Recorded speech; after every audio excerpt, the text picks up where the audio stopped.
새벽 4시 이정순 할머니는 우편함에서 낯선 봉투 하나를 꺼냈습니다. 부동산 중개법인이라는 상호가 적힌 그 봉투 안에는 등기부등본 사본이 들어 있었죠. 그런데 소유자란에 적힌 이름은 그녀가 아니었습니다. 72년을 살면서 한 번도 의심해 본 적 없던 그 집, 남편과 함께 벽돌을 날라 지은 그 집의 주인이 며느리로 바뀌어 있었습니다.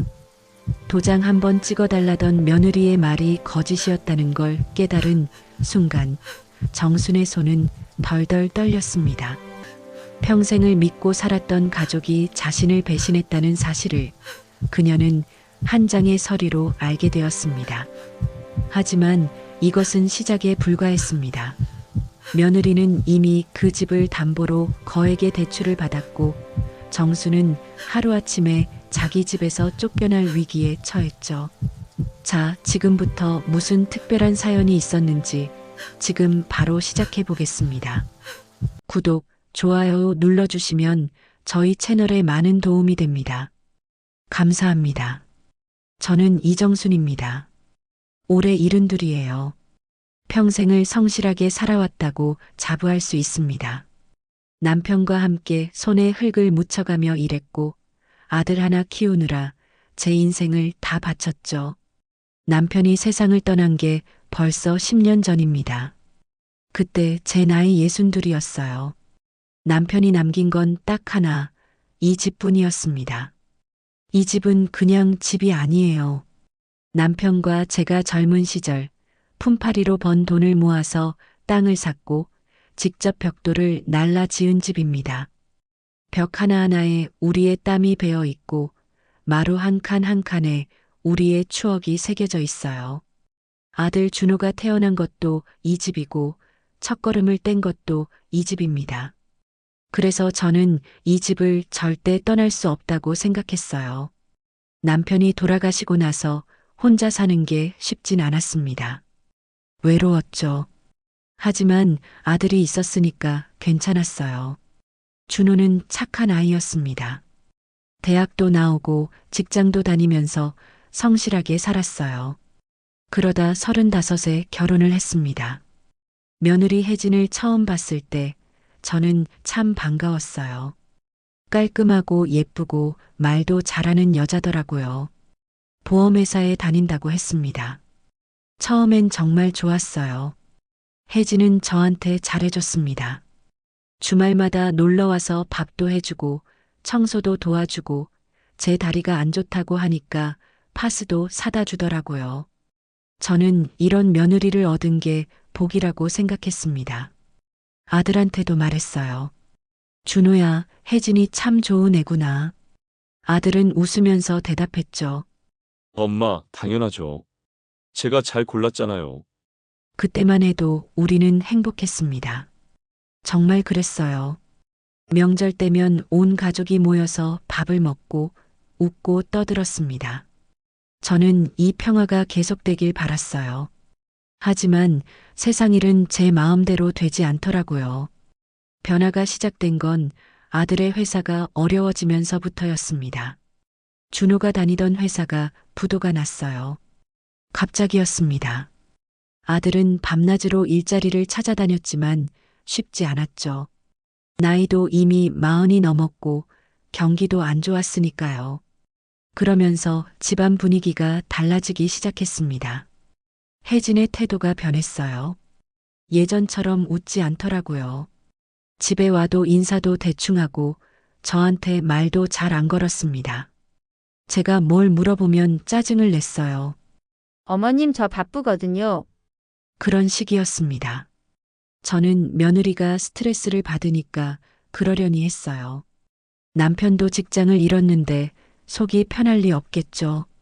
그래서 저는 참았습니다. 며느리를 이해하려고 노력했어요. 그런데 어느 날이었습니다. 혜진이 저한테 말을 꺼냈어요. 어머님, 통신사 계약서 좀 써야 하는데요. 인감 도장 좀 찍어주실 수 있으세요? 저는 아무 생각 없이 물었습니다. 통신사 계약서? 그게 뭔데? 아, 핸드폰 바꾸려고요. 요즘 본인 확인이 엄격해져서 인감이 필요하대요. 그렇게 말하면서 혜진은 서류를 내밀었어요. 저는 잘 보이지도 않는 글씨들을 대충 훑어보고는 도장을 찍었습니다. 그게 화근이었어요. 그 순간을 평생 후회하게 될 줄은 몰랐죠. 며칠이 지났습니다. 어느 날 새벽 저는 평소처럼 일찍 일어났어요. 잠이 많지 않거든요. 나이 들면 새벽에 자꾸 깨게 됩니다. 밖에는 봄비가 내리고 있었어요. 물을 끓이려고 부엌에 갔다가 문득 우편함 생각이 났습니다.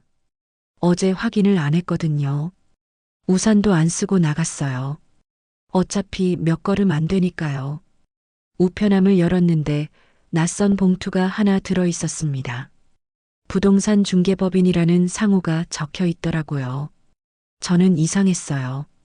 부동산이라니? 저는 집을 팔 생각도 없는데 왜 이런 게 왔을까? 봉투를 뜯었습니다. 안에는 등기부등본 사본이 들어 있었어요. 처음엔 뭔지 몰랐습니다. 그냥 종이구나 싶었죠. 그런데 자세히 보니까 이상한 겁니다. 소유자란에 제 이름이 없었어요. 대신 김혜진이라는 이름이 적혀 있었습니다. 순간 머리가 하얘졌어요. 김혜진이 누군가 했는데 며느리였습니다. 제 집이 며느리 명의로 바뀌어 있었어요. 어떻게 이럴 수가 있을까? 저는 봉투를 떨어뜨렸습니다. 서류가 바닥에 흩어졌고 빗물이 스며들면서 잉크가 번져갔어요. 손이 떨렸습니다. 다리에 힘이 풀렸죠. 저는 그 자리에 주저앉았어요. 빗물이 옷을 적셨지만 느껴지지 않았습니다. 머릿속이 복잡했어요. 이게 무슨 일인가? 며느리가 내 집을 가져갔다고? 어떻게? 왜? 집으로 돌아와서 서류를 다시 펼쳐봤습니다. 틀림없었어요. 소유자는 김혜진, 며느리였습니다. 그때 며칠 전에 도장 찍었던 게 생각났어요. 통신사 계약서라고 했던 그 서류. 설마 그게 진명의 이전 서류였을까? 아니야, 그럴 리 없어. 며느리가 그럴 사람이 아닌데. 저는 계속 부정하고 싶었습니다. 하지만 현실은 냉혹했어요. 저는 떨리는 손으로 아들한테 전화를 걸었습니다. 여러 번 신호가 갔지만 받지 않더라고요. 문자를 보냈어요. 준우야, 엄마야. 중요한 일이 있으니까 당장 와라. 1시간쯤 지나서 아들이 왔습니다. 저는 서류를 들이밀었어요. 이게 뭐야? 아들은 서류를 보더니 얼굴이 굳었습니다. 뭔가 알고 있다는 표정이었어요. 저는 소리를 질렀습니다. 이게 뭐냐고. 내 집이 왜 혜진이 이름으로 되어 있어? 아들은 한참을 말을 못하다가 입을 열었어요. 엄마, 오해예요. 잠깐 명의를 빌린 거예요. 명의를 빌려? 내 허락도 없이? 엄마, 요즘 대출 받으려면 명의가 깨끗해야 하거든요. 엄마 명의로는 한도가 안 나와서 혜진이 명의로 잠깐 옮긴 거예요. 곧 다시 돌려드릴게요. 저는 믿을 수가 없었습니다. 아들의 말이 진심인지 거짓인지 분간이 안 됐어요. 그럼 왜 미리 말을 안 했어? 내가 도장 찍을 때 통신사 계약서라고 했잖아. 엄마가 걱정하실까봐 그랬어요. 금방 해결될 일인데 괜히 불안하게 하고 싶지 않았어요. 아들은 계속 변명을 늘어놓았습니다. 하지만 저는 뭔가 잘못됐다는 걸 느꼈어요. 아들의 눈빛이 흔들리고 있었거든요. 거짓말을 하는 사람의 눈이었습니다. 준우야, 엄마한테 솔직하게 말해봐. 진짜 돌려줄 거야? 아들은 고개를 숙였어요. 대답이 없었습니다. 그 침묵이 모든 걸 말해주고 있었죠. 저는 그때 깨달았습니다. 아들도 공범이구나. 며느리 혼자 한 짓이 아니라 아들도 알고 있었구나. 가슴이 무너졌어요. 제가 평생을 키운 아들이, 제가 믿었던 아들이 저를 배신했습니다. 눈물이 났지만 울지 않았어요. 울면 지는 것 같았거든요. 나가, 엄마, 나가라고. 저는 소리를 질렀습니다. 아들은 더 이상 말을 못하고 집을 나갔어요. 혼자 남은 저는 그대로 마루에 앉아 멍하니 있었습니다. 얼마나 시간이 흘렀는지 모르겠어요. 해가 뜨고 해가 지고 다시 밤이 왔습니다. 며칠 동안 저는 밥도 제대로 먹지 못했어요. 잠도 안 왔습니다. 머릿속에는 계속 같은 생각만 맴돌았어요. 어떻게 이럴 수가 있을까? 내가 뭘 잘못했을까? 왜 나한테 이런 일이 생기는 걸까? 그러던 중 혜진이 다시 찾아왔습니다. 저는 문을 열어주지 않으려 했지만 며느리는 자기 집 드나들듯이 들어왔어요. 이미 명의가 자기 거니까 당당한 거죠. 어머님 제 말 좀 들어보세요. 저는 대꾸하지 않았습니다. 혜진은 계속 말을 이었어요. 어머님 이 집 너무 오래됐잖아요. 수리도 해야 하고 관리비도 많이 나가고. 차라리 팔아서 새 아파트로 이사 가는 게 어때요? 훨씬 편하실 거예요. 저는 그제야 입을 열었습니다. 편하다고? 내가 뭘 알아? 어머님 요즘 어르신들 다 아파트에 사세요. 엘리베이터도 있고 관리도 잘 되고. 계단 오르내리는 것도 힘드시잖아요. 그건 내가 걱정할 일이 아니야. 혜진의 얼굴이 굳었습니다. 그녀는 더 이상 예전처럼 다정하지 않았어요. 어머님 이제 이 집 제 명의잖아요. 제가 어떻게 하든 제 마음 아닌가요? 그 말에 저는 할 말을 잃었습니다. 법적으로는 맞는 말이었거든요. 명의가 혜진으로 되어 있으니 혜진이 주인인 거죠. 하지만 도덕적으로는 절대 아니었어요. 이건 사기였습니다. 넌 도둑이야. 제가 말했습니다. 혜진은 비웃었어요. 도둑이요? 어머님이 직접 도장 찍으셨잖아요. 억지 부리지 마세요.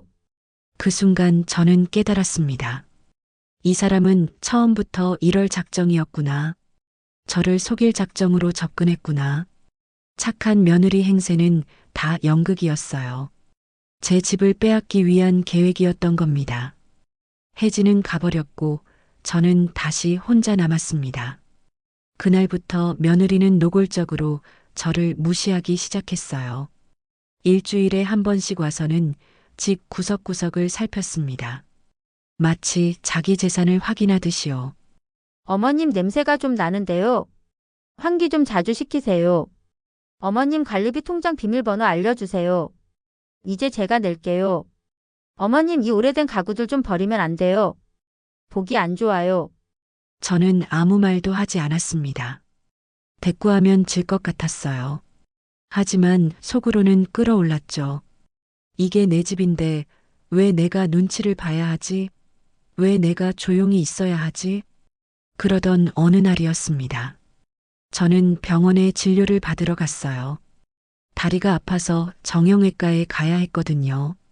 몇 시간 있다가 돌아왔는데 뭔가 이상했습니다. 방문이 열려 있었어요. 분명 잠그고 나왔는데 말이죠. 안으로 들어가 보니 서랍이 열려 있었습니다. 누가 뒤진 흔적이 역력했어요. 저는 황급히 서랍을 확인했습니다. 그리고 한 가지를 발견했죠. 남편이 남긴 봉투가 그대로 있었어요. 그 봉투 안에는 서류가 들어 있었습니다. 명의신탁해지 계약서라고 적혀 있었어요.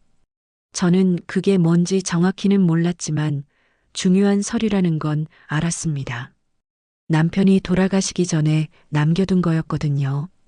그때 남편의 말이 생각났어요. 여보, 이 서류는 잘 보관해야 해. 나중에 필요할 거야. 남편은 무슨 예감이라도 했던 걸까요? 저는 그 서류를 꼭 쥐고 눈물을 흘렸습니다. 남편이 보고 싶었어요. 남편이 살아 있었다면 이런 일은 없었을 텐데. 저는 결심했습니다. 이대로 당할 수는 없어. 뭐라도 해야 해. 그래서 남편의 친구였던 박노인을 찾아갔어요. 박노인은 변호사 출신이었습니다. 은퇴는 했지만 아직도 법에 대해서는 누구보다 잘 알고 계셨죠. 박노인은 저를 반갑게 맞아주셨어요. 정순 씨, 오랜만이네요. 무슨 일이세요? 저는 사정을 다 말씀드렸습니다. 며느리가 제 집을 빼앗아 갔다는 것, 아들도 공범이라는 것, 그리고 남편이 남긴 서류를 찾았다는 것까지요. 박 노인은 서류를 유심히 보시더니 말씀하셨어요. 정순 씨, 이 계약서는 유효해요. 남편분이 공증까지 받아두셨네요. 그럼 어떻게 되는 거예요? 이 서류가 있으면 명예 이전이 무효가 될 수 있어요. 남편분이 생전에 명의 신탁을 해지하고 정순 씨 앞으로 확실하게 돌려놓으셨거든요. 저는 가슴이 뛰었습니다. 희망이 보였어요. 그럼 제가 이길 수 있어요? 할 수 있습니다. 하지만 쉽진 않아요. 사문서 위조와 명예 이전 문제가 복잡하게 얽혀 있어서 법적으로 다툼이 커질 겁니다. 증거를 더 모아야 해요. 어떤 증거요? 혜진 씨가 정순 씨를 속였다는 증거요. 녹음이라든지 문자 메시지라든지 그런 것들이 필요합니다. 저는 고개를 끄덕였어요. 박 노인은 제 손을 잡으시며 말씀하셨습니다. 정순 씨, 포기하지 마세요. 당신은 잘못한 게 없어요. 당당하게 싸우세요. 그 말이 큰 힘이 됐습니다. 집으로 돌아오는 길에 저는 다짐했어요. 이제부터 증거를 모으자. 며느리와 아들의 대화를 다 기록하자. 그래서 법정에서 이기자. 며칠 뒤 혜진이 또 집에 왔습니다. 이번엔 부동산 중개인을 데리고 왔더라고요. 저는 놀랐어요. 이게 무슨 짓이야? 어머님 집 매물로 내놓으려고요. 중개사 분이 시세 좀 알아보러 오셨어요. 저는 화가 머리끝까지 났습니다. 하지만 참았어요. 녹음을 해야 했거든요. 저는 슬쩍 핸드폰 녹음 버튼을 눌렀습니다. 혜진아, 내가 아직 살고 있는데 어떻게 집을 팔아? 어머님 명의가 제 거잖아요. 제가 파는 게 뭐가 문제예요? 명의가 내 거라고? 내가 날 속여서 빼앗아 간 거잖아. 속였다니요? 어머님이 직접 도장 찍으셨잖아요. 억지 부리지 마세요. 중개인은 난처한 표정으로 서 있었습니다. 혜진은 중개인에게 말했어요. 신경 쓰지 마세요. 어머님이 나이 드셔서 그러세요. 치매 기운이 있으셔서요. 치매라니. 저는 이를 악물었습니다. 하지만 녹음을 위해 계속 대화를 이어갔어요. 혜진아, 이 집은 내 돈으로 산 게 아니야. 내 남편이 평생을 일해서 지은 집이라고. 그게 뭐가 중요해요? 이제 제 이름으로 돼 있는데 법적으로 제 집이에요. 법이 다가 아니야. 양심이 있어야지. 양심으로 밥 먹고 살아요. 어머님은 세상 물정을 모르세요. 충분히 녹음이 됐습니다. 저는 녹음을 멈추고 혜진을 똑바로 쳐다봤어요. 혜진아, 너 후회할 날이 올 거야. 혜진은 비웃으며 나갔습니다. 중개인도 따라 나갔고요. 저는 녹음 파일을 박노인에게 보냈습니다. 박노인은 이렇게 답장하셨어요. 좋은 증거입니다. 이대로 모아가세요. 저는 계속 증거를 모았습니다. 혜진이 보낸 문자 메시지, 통화 내용, 그리고 우편으로 온 서류들까지요. 하나하나 파일로 정리했어요. 며느리는 제가 이런 걸 하는 줄도 몰랐을 겁니다. 그러던 어느 날 집에 낯선 사람들이 찾아왔습니다. 양복을 입은 남자 둘이었어요. 이정순 씨 맞으시죠? 누구세요? 저희는 채권 주심 회사에서 나왔습니다. 이 집 소유주 김혜진 씨가 대출금을 갚지 않아서 담보권을 행사하러 왔습니다. 순간 머리가 멍해졌어요. 대출금이라니? 며느리가 이 집을 담보로 대출을 받았다는 말인가? 얼마나 빌렸는데요? 1억 5천만 원입니다. 석 달째 연체 중이고요. 1억 5천. 저는 그 돈이 얼마나 큰 돈인지 알았습니다. 며느리가 그 돈을 어디에 썼을까? 저는 채권 추심원들에게 물었어요. 그 돈을 어디에 썼는지 아세요? 저희는 그런 건 몰라요. 다만 빨리 갚지 않으면 이 집이 경매로 넘어갈 겁니다. 경매. 그 말에 온몸이 얼어붙었습니다. 제 집이 경매로 넘어간다니. 그럼 저는 어디로 가야 하죠? 저는 다급하게 아들한테 전화를 걸었어요. 준호야, 당장 와봐. 아들이 왔을 때 저는 사정을 말했습니다. 아들의 얼굴이 새하얗게 질렸어요. 엄마, 저도 몰랐어요. 모른다고? 내 아내가 한 짓인데 어떻게 몰라? 혜진이가 저한테도 숨겼어요. 주식에 투자했나 봐요. 주식? 아들은 고개를 끄덕였습니다. 혜진이 집을 담보로 돈을 빌려서 주식에 투자했다는 거예요. 그런데 주가가 폭락해서 다 날렸다고 합니다. 저는 어이가 없었어요. 미친 짓이잖아. 남의 집을 담보로 어떻게 그런 짓을 해? 엄마, 제가 어떻게든 해볼게요. 넌 지금 무슨 돈으로 갚을 건데? 직장도 없는 주제에. 아들은 아무 말도 못했습니다. 저는 한숨을 내쉬었어요. 이제 법적으로 싸울 수밖에 없다는 걸 확실히 깨달았죠. 저는 박노인과 함께 변호사를 찾아갔습니다. 젊은 변호사였는데 박노인의 제자라고 하더라고요.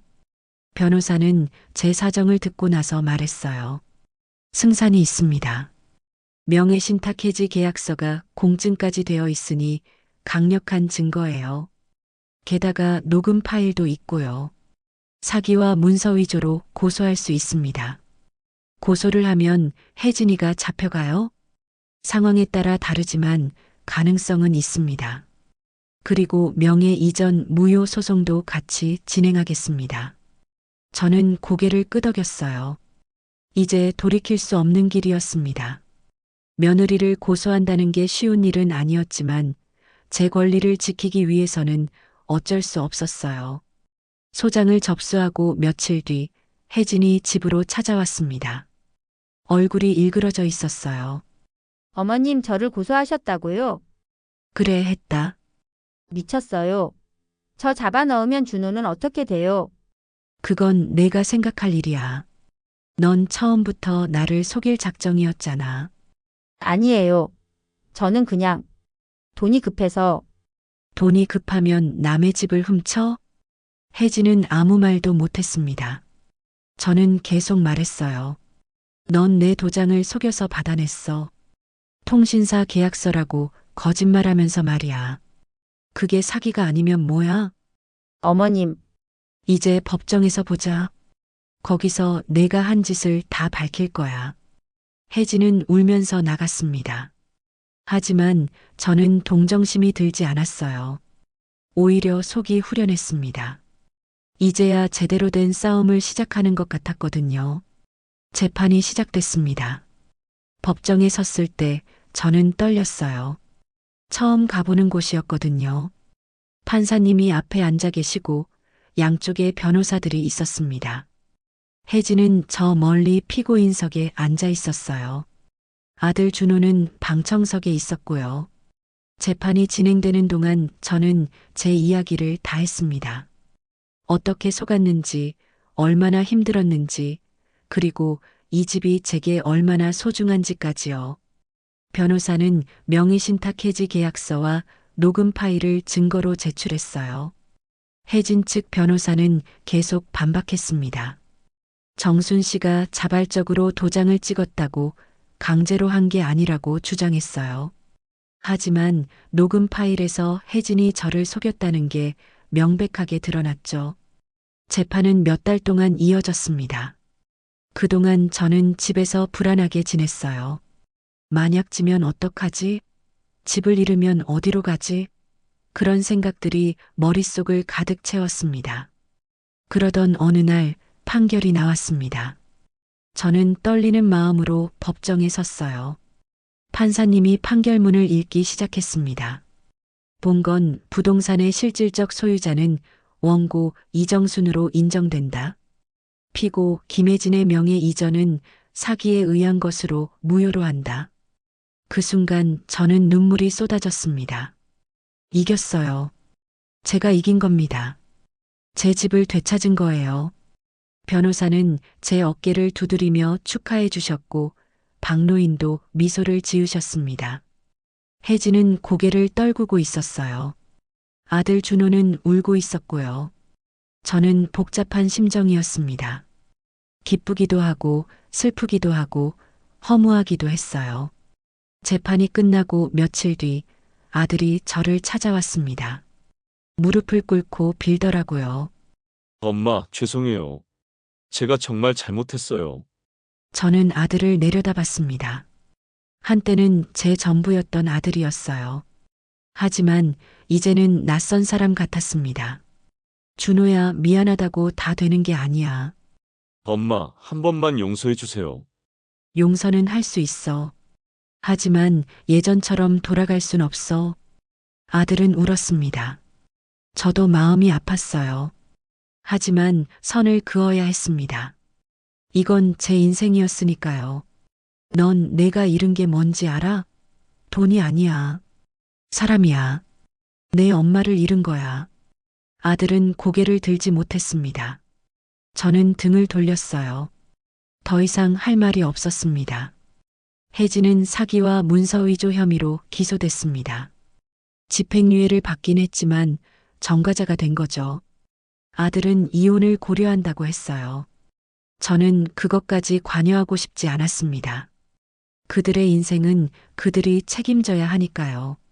집은 다시 제 명의로 돌아왔습니다. 등기부등본에 제 이름이 다시 박혔을 때 저는 한참을 그 서류를 바라봤어요. 이 작은 종이 한 장을 되찾기 위해 얼마나 많은 싸움을 했는지, 얼마나 많은 눈물을 흘렸는지. 하지만 후회는 없었습니다. 제가 옳은 일을 했다고 믿었으니까요. 제 권리를 지킨 거였으니까요. 계절이 바뀌어 봄이 왔습니다. 마당에 심어둔 복숭아 나무에 꽃이 피었어요. 저는 마루에 앉아 차를 마시며 그 꽃을 바라봤습니다. 창밖으로는 아이들이 뛰어노는 소리가 들렸고요. 혼자라는 게 외롭지 않냐고 묻는다면 거짓말은 못하겠어요. 외롭습니다. 아들도 며느리도 이젠 없으니까요. 하지만 자유롭기도 해요. 더 이상 눈치 보지 않아도 되고 제 집에서 제가 주인으로 살 수 있으니까요. 책상 위에는 남편이 쓰던 도장이 놓여 있습니다. 저는 그 도장을 집어들고 한참을 바라봤어요. 이 도장 때문에 모든 일이 시작됐죠. 하지만 이 도장 덕분에 제 집을 지킬 수도 있었습니다. 여보, 고마워요. 당신이 남겨준 서류 덕분에 우리 집을 지켰어요. 저는 중얼거렸습니다. 남편이 들을 리는 없지만 그래도 말하고 싶었어요. 그리고 다짐했습니다. 이 도장은 이제 절대 아무한테도 안 빌려준다고. 제가 직접 지킨다고. 창밖으로 햇살이 들어왔습니다. 따뜻한 봄볕이었어요. 저는 차를 한 모금 마시며 미소를 지었습니다.